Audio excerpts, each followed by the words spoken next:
Hello and welcome to the Klassiki Podcast. I'm your host, Sam Goff. Klassiki is your window into the world of Eastern European film. Subscribers gain access to our library of classic and contemporary titles, as well as filmmaker interviews, video introductions, program notes, and much more. You can sign up for a free trial today at klassiki.online. If you enjoy the show, don't forget to subscribe in your podcast app of choice, and remember you can always get in touch with us at podcast@klassiki.online. This week, cinema audiences in London are getting the rare chance to see a selection of films by the great Artavazd Pelechian as part of the Open City Documentary Festival, always one of the highlights of the year here in the capital. Pelechian's experimental works, which combine archival and original footage assembled via his trademark distance montage, cut across documentary, fiction and essay film. They explore national and natural history, socialist labour, biblical symbolism, and technological progress and catastrophe.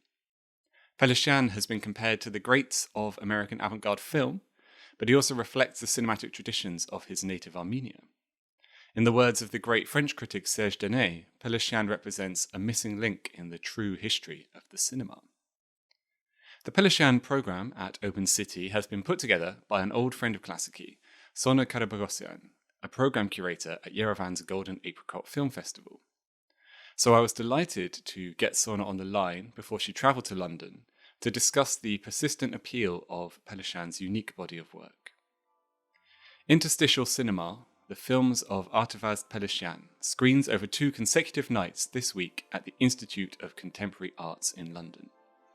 That's tomorrow, Tuesday the 14th, and Wednesday the 15th. Late notice, I know, but hopefully still tempting for any listeners in London.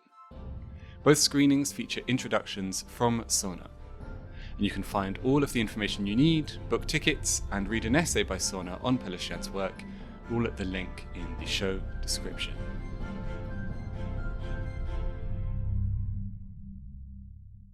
Sona, long time no see, hello, welcome to the show. Hi, Sam. Thank you so much for the invitation. Pleasure is all mine, as always. So, yeah, there's never a bad time to revisit Pelechian, particularly, I guess, while he's still with us. But why don't you start off by telling us a little bit about particular mini retrospective came together with Open City here in London? Sure. So first of all, it's a really exciting event that's going to happen in the frames of Open City Festival on April 14 and 15. And the main credits for this should be given to Maria, the artistic director of the festival, because from the very beginning it was her idea. And she just and she did the actual curation. She just reached out to me and asked if I will be able to help her in the organizational part, because previously she has tried to do a retrospective, and as we were discussing a few minutes earlier, it's usually a challenge. And it's very funny whenever you are mentioning a Pelechian program, especially here in Armenia, to anyone, they're like, forget it. Like, don't even get into that. So I heard this comment 2 or 3 times after Maria's message. I was like, maybe I should give a try. But what can happen? Because it was October or November. But it's happening, so it worked out. You have But again, Maria's patience and passion was very important. You've got the magic touch. I tried to. So yeah, I mean, we needn't dwell on this, but the difficulty presented is that Pelechian is famously a little truculent when it comes to showing Yeah. his work, which is his prerogative, I guess. Yes, but just to add one more thing, it's not only the difficulties that can be around there because of him, but also because of the state of the films and the Right, yes, I was location going of to the films. ask. So yes, right now we in the program we are going to screen 6 films. So the first day on the 14th there will be our century and the beginning, and the next day there will be on the 15th there will be inhabitants. We live No, and I'm Seasons of the forgetting year. something. Seasons, of course, the seasons. And so the thing is, when you are trying to get the rights, you are fixing the part. It's all good. Pelechian agrees, but then you need to get the files, and then the problem starts because they are directing you to an institution, and it turns out that institution doesn't have a few of the films that you need, and then you need to go around and to find it from somewhere. I And mean, I'm not talking about quality. that's the job. That's the job of programming. The joy and the Yeah. frustration. So, I Yes. mean, we can get into the specifics of the program in a bit, maybe, but I think Open City, it doesn't surprise me that Open City were so keen on this because, like, I think Open City as a festival was really good fit for Pelechian because Hmm. it's a documentary film festival, but it's one that's always kind of exploring the blurred lines between non-fiction, fiction, experimental, expanded academic filmmaking. So yeah, it seems like a nice fit for Pelechian because his work is slightly not uncategorizable, but maybe like traverses several kind of genres or schools of filmmaking. I mean, like, how do you? Someone asked you to label his work. What would you go with? I mean, people usually use the word essay film. Does that fit for Yeah. you? It does fit for me as document. Not, I would still call it a documentary, though he himself, Artavazd, doesn't consider his films documentaries. He always says that it's a. He does in Armenian. It's he uses the word Yerevan, which is not actually a fiction, but something more narrative. Let's say he would call it a narrative cinema and not documentary. Okay. Uh, so, but I would call it documentary because, especially not the ones, not the archival ones, but the others, he was shooting just on the spot. For example, in the seasons, they were going. Of course, there was a little bit of a staging, but they were trying to transfer the reality of the life, the idyllic reality of or the village life of Armenia. So it's more for me a documentary. If I need to put it into any category, I would put it into a documentary. Okay. And the title of this little retrospective at Open City is Interstitial Cinema, the films of Artavazd Pelechian. So just now, while we're throwing terms around, what is interstitial cinema? Uh,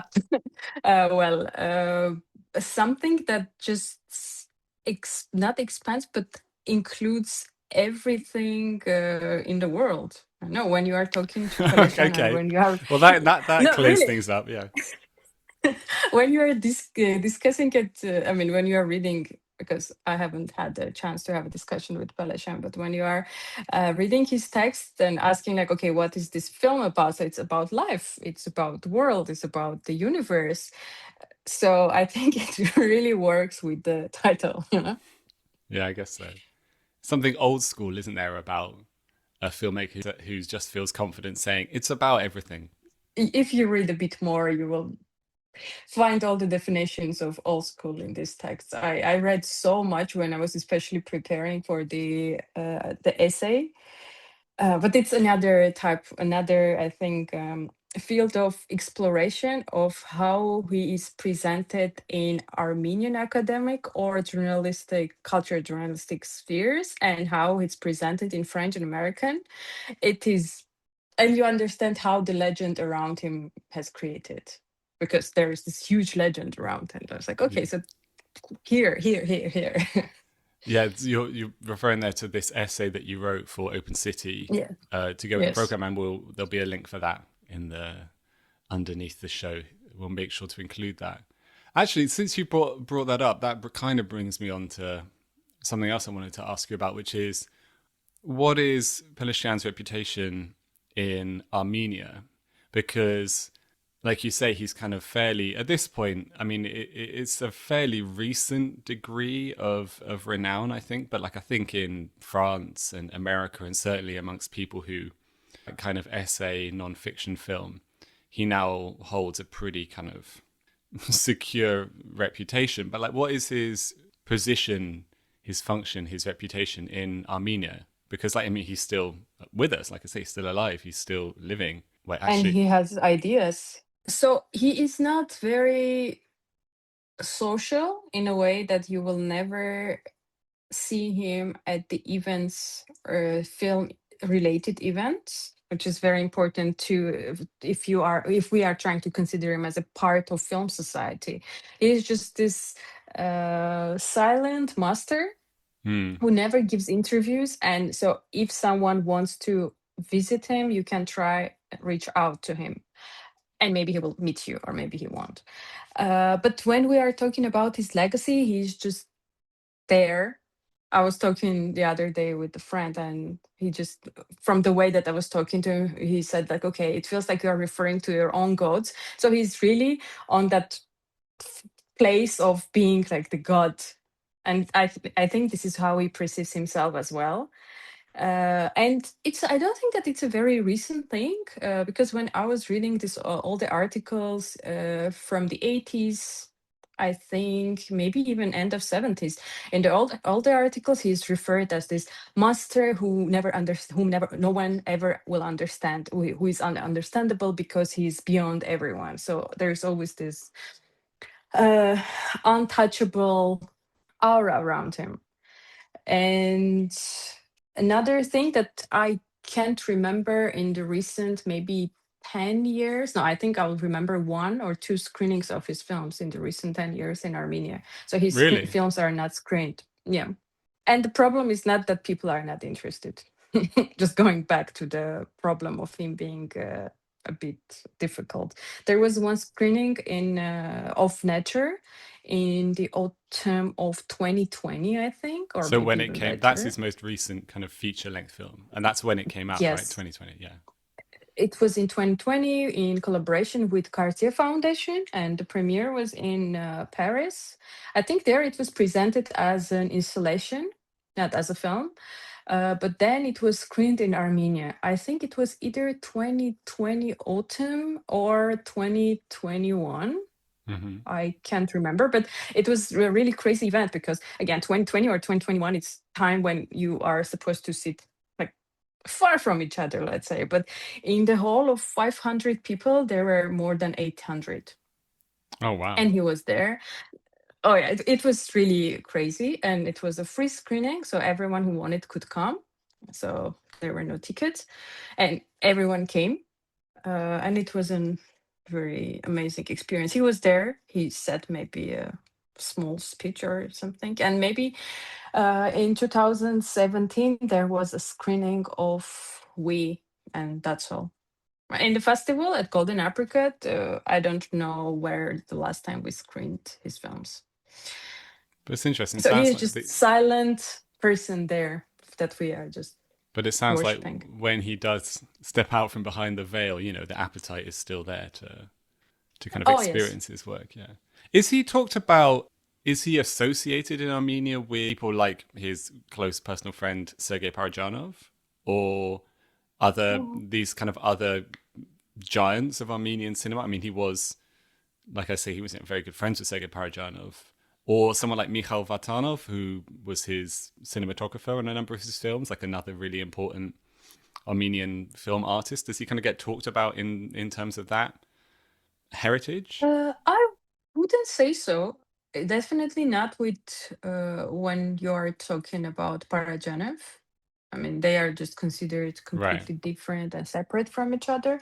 And about Mikhail Vartanov, who did the cinematography in the seasons, and I think they co-wrote a script for a film that Vartanov was doing, Autumn Pastoral, I Yeah, think. that's the one.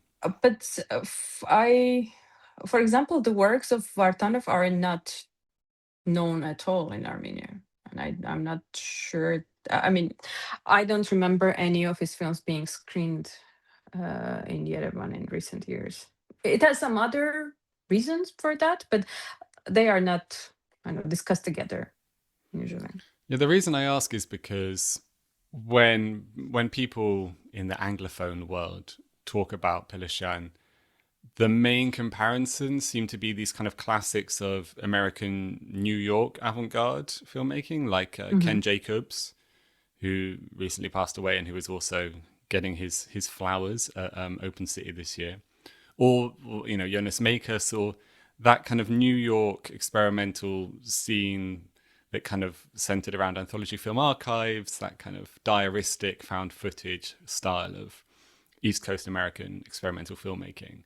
And I think it's kind of a, I can understand the comparison, but it's always, you always have to, with the, like with the Anglophone world, you always have to kind of force them to find reference points outside of their own backyard. So I was just interested, like outside of, the West, how people were kind of understanding or comparing him, given that he is so kind of idiosyncratic.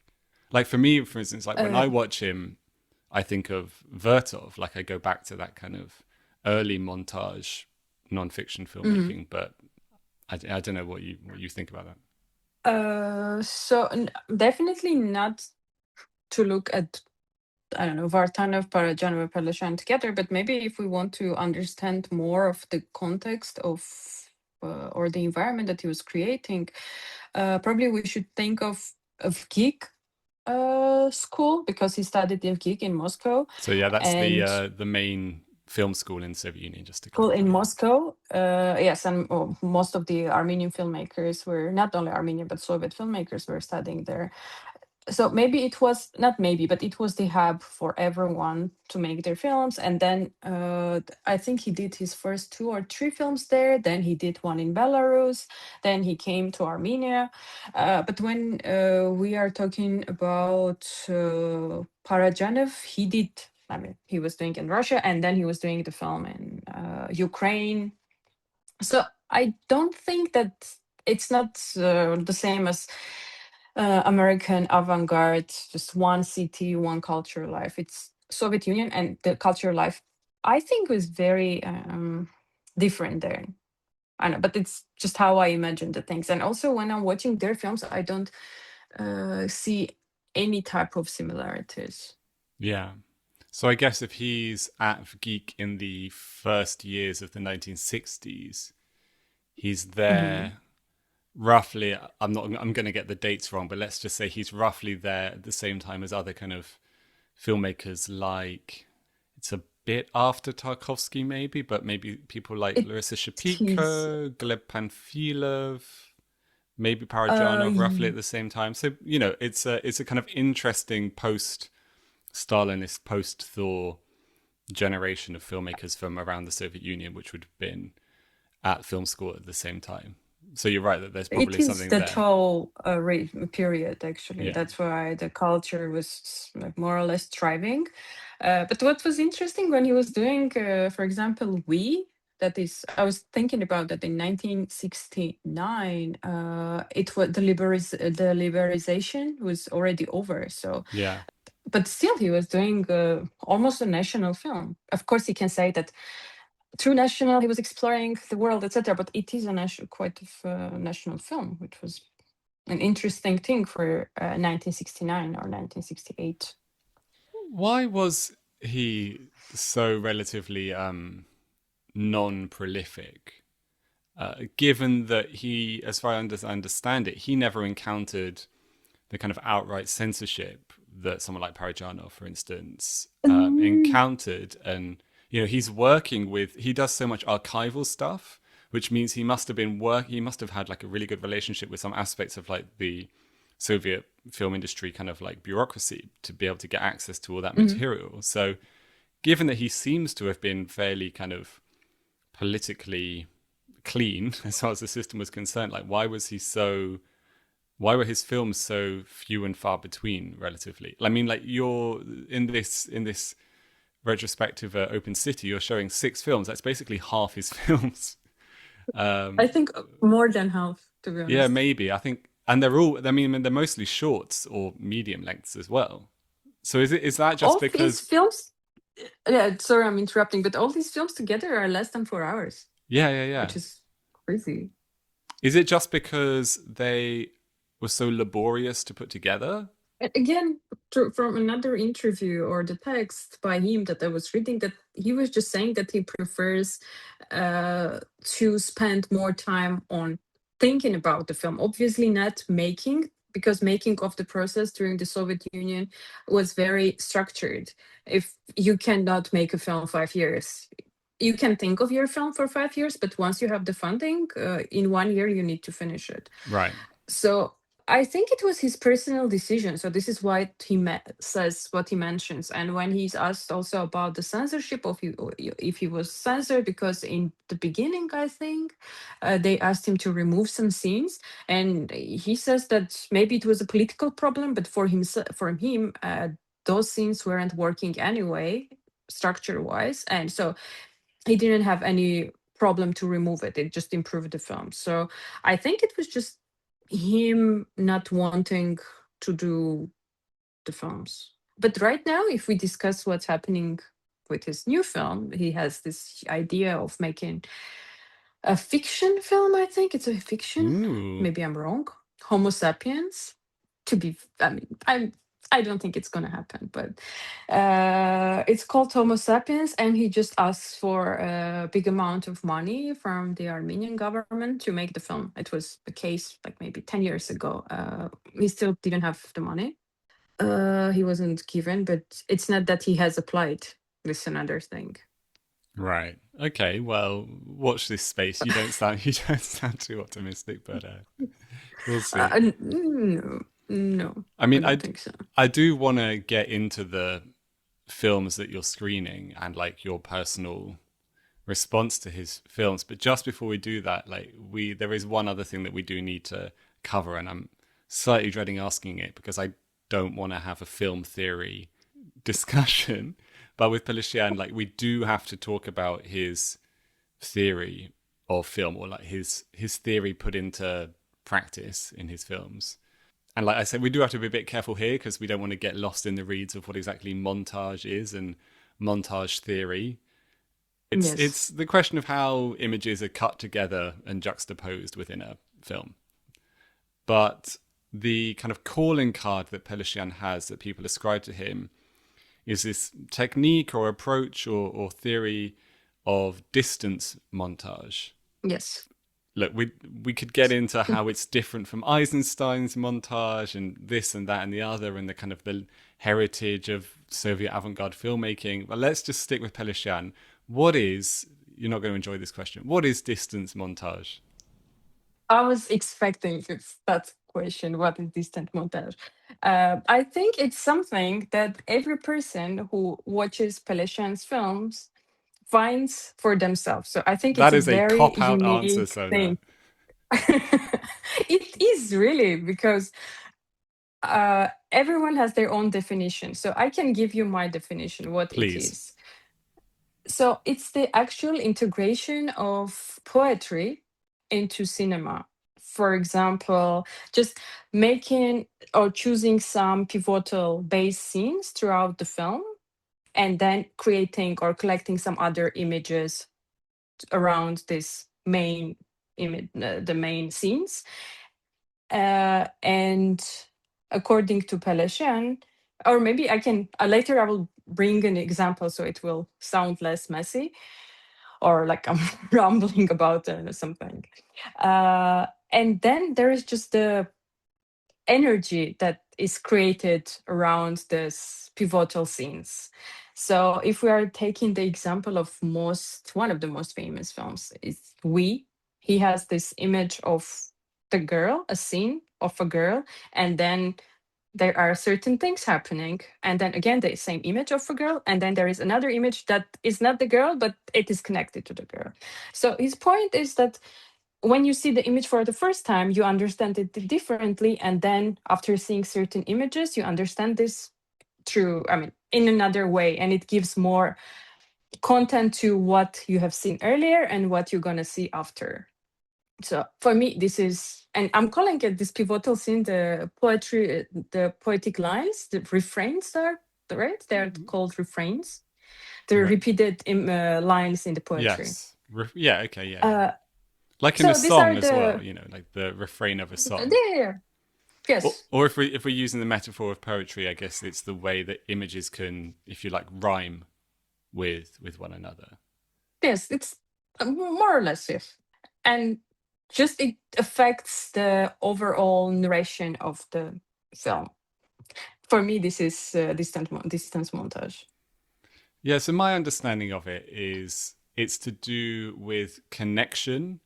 So kind of the distance in distance montage refers to his kind of the way that using his kind of mixture of archival and original footage, he'll often be showing you images from really disparate geographical or chronological, Hmm. expanses.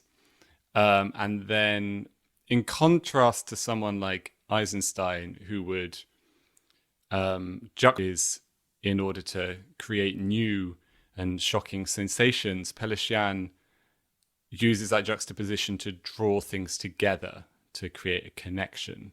So I'm thinking of Our Century, which I was rewatching Hmm. this morning, which is, I guess, broadly speaking, it's a film about aviation and technology and the space race, but it draws together, you've got footage from American and Soviet space Hmm. exploration, but you've also got footage from earlier in the 20th century of like the first planes and zeppelins and cars and Hmm. so on. So, but his point is the connection, the rhyme, to use that poetic metaphor again, between them. That's my own take. You're the expert. You As tell I me if said, I'm.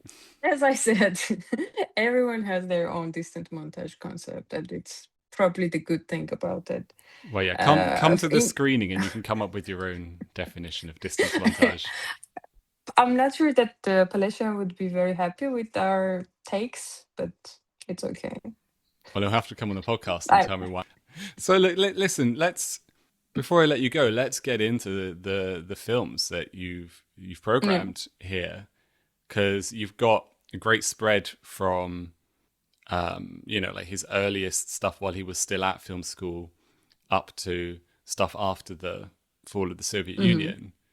So, I mean, we don't have time to. No one wants to hear us go through all of them piece by piece. But like, I mean, why don't we just start with what's a film that you respond particularly strongly to, and why? I think probably The Seasons that is going that was filmed in 1979, and it is just the idyllic image of the life of Armenian shepherds in the north of Armenia.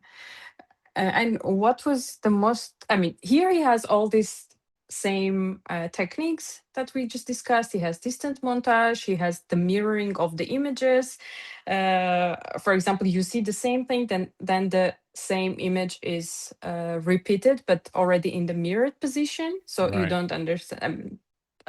I'm not sure if I'm describing it correctly. But what really struck me after watching it that the film was so biblical. It's again Mm. very strange thing to do in Soviet Union. But if you are looking at these metaphors, it is very biblical because we have shepherds. We have them going through some darkness with the cows and sheep, and you even have the flood.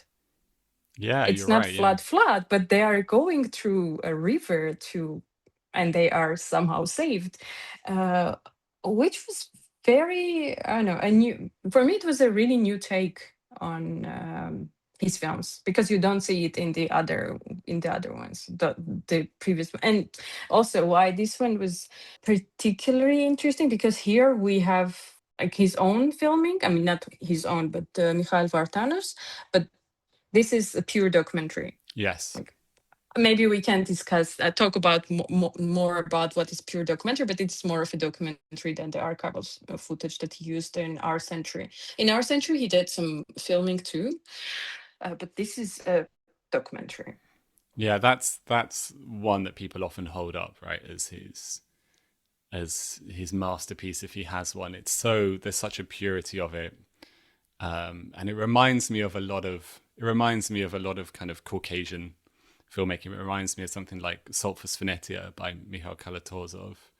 It's very Hmm. attuned to nature, but also like the human presence in nature. And like you say, it has like a kind of a symbolism that starts to get quite esoteric for the context in which it was filmed in. Like a lot of his films are really kind of explicitly about socialist labor. Work. Yeah, and like Yes, not in a kind of exactly. subversive or satirical way, you know, like they're quite like one of the films you're Mhm. showing, which is a film he made when he was at film school, The Beginning, which is just, you know, about the history and legacy of the Russian Revolution, the October Revolution. That's pretty straight Yes. down the line, and as far as Soviet material goes. But then once we get to seasons of the year, or just seasons as you call it, yeah, you're in a completely different realm. It's really amazing. One film I really like, I think maybe ones that you're showing is End, or Mhm. The End, the film, I think 1992, is that right? So, Yeah, I yeah, think the end, 1993 probably. Life is 93. 1992. Mhm. So it as far as I mean the premise, I guess I'm not sure if it actually all takes place on the same train, but it's basically a series of close-ups of passengers on a train, and then just kind of shots of out of the train window of it passing through landscape or going through tunnels.